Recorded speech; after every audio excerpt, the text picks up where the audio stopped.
Hi everyone, and welcome back to our video blog. Thank you for joining us. I'm Trisha Carratala with the Carratala Group, and today I'm actually joined by Candace Demary. Candace, can you tell us a little bit about yourself? Yeah, sure. I'm a family law attorney and I've been practicing in Houston for 15 years. Wonderful. Well, thank you for joining us. What we invited Candace here today to talk about is divorce and property issues.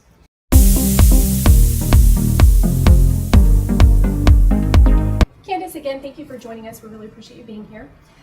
As a divorce attorney, I'm sure you're aware 50% of all marriages end in divorce. And so that's why we have you here today. It comes up a lot. We get a lot of questions about, what happens to our home, what should we do with our home. And so we just have a couple questions. Maybe we can get a little bit of answers to for those of you out there. So the first question I have is really, what is the first decision one should make when they have decided to file for divorce when it comes to their home?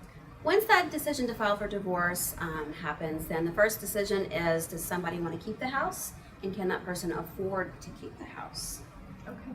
All right. If neither party wants the house or can't afford to keep it on their own, then obviously they just sell the house and then divide the proceeds in some manner that they've agreed upon.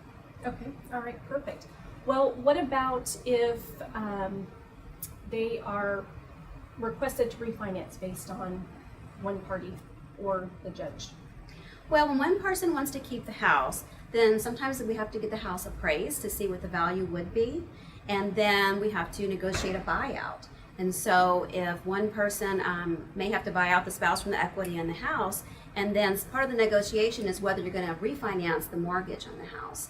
Judges typically don't order that, but we often negotiate it because it's best just to completely change title over to the spouse keeping the house, and then it frees up the other spouse to buy their a new house down the road. Okay. All right. So finally, what I would like to ask you is, what about, and this comes up often, what about if you owned your home prior to getting married? Yeah, so for a spouse who owned the home prior to marriage, that would be considered their separate property, and the other spouse does not have a claim to that house other than maybe a reimbursement claim for the mortgage payments made during the marriage. All right. Well, wonderful. Well, guys, some of these questions may seem easy, but of course there's more complex situations, and you may have that situation. So we invite you to reach out to Candace, and she can answer more of your questions in detail that pertains to your particular situation. Her information is down below. Again, feel free to reach out to her.